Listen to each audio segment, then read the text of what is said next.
ইদানিং কেন যেন বলি কয়ে বিদায় নিতে ইচ্ছে করে, হুট করে চলে যেতে ইচ্ছে করে না।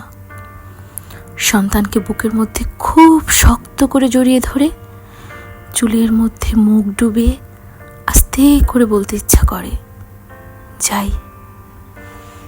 গাছগুলোর যত্ন নিস, বইগুলোর যত্ন নিস, আমার মতো শূন্যতা তোদের যেন না ছোঁয়, যাই। সঙ্গীর হাত ধরে অনেকক্ষণ হাঁটার পর পাশাপাশি বসে হঠাৎ বলতে ইচ্ছে করে, যাই। এবারে ভুলগুলিকে পরের বারে শুধরে দিও, যত্ন নিও। এত এত আয়োজন করে এসে হুট করে চলে যেতে একদমই ইচ্ছে করে না, বিদায় নিতে ইচ্ছে করে।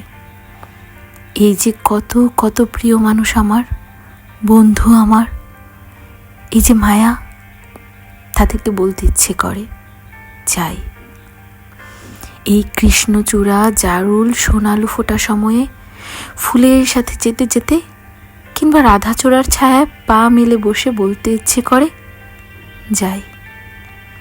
রোজগারের সাতকাহন, এলোমেলো সংসার, রোদে পড়ে থাকা আচার, যত্নে রাখা প্রিয় শাড়িটা যেটা পরব করে পরা হয়নি, খুলে রাখা রবীন্দ্রনাথের ছোট গল্প যে রিক্সাওয়ালা রোজ নিয়ে যায়, কৃষ্ণচূড়ার পথ আসলে গতি কমিয়ে দেয়, আমি পছন্দ করি বলে, প্রিয় দোকানদার। বলতে ইচ্ছে করে, যাই। আমার একদম হুট করে চলে যেতে ইচ্ছে করে না, বলে কয়ে বিদায় নিয়ে বলতে ইচ্ছে করে, যাই।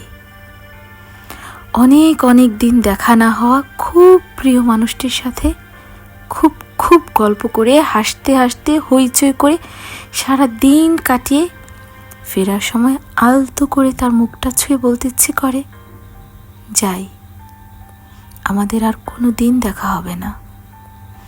আমার একদম হুট করে চলে যেতে ইচ্ছে করে না, বলে কয়ে বিদায় নিতে ইচ্ছে করে আমার প্রিয় কোনো সন্ধ্যায় কিংবা খুব ভোরে পৃথিবীকে বলতে ইচ্ছে করে, যাই।